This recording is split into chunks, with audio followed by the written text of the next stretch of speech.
खिलौने आजो आजो आजो खिलौने खिलौने खिलौने खिलौने आजो आजो खिलौने खिलौने।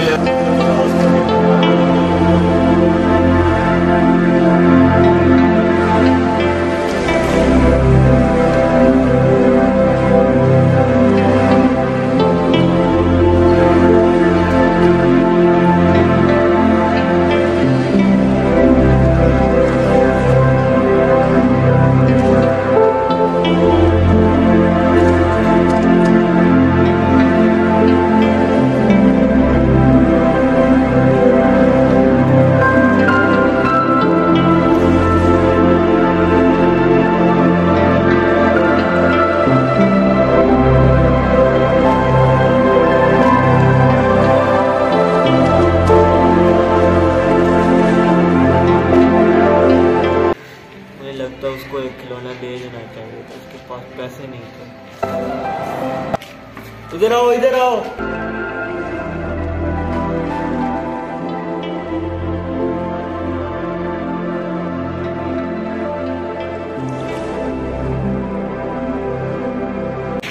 ये मेरी तरफ से खिलौना आप रख लो।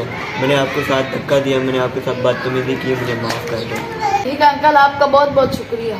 जाओ, ये तुम्हारा खिलौना है, तुम ले लो, जाओ।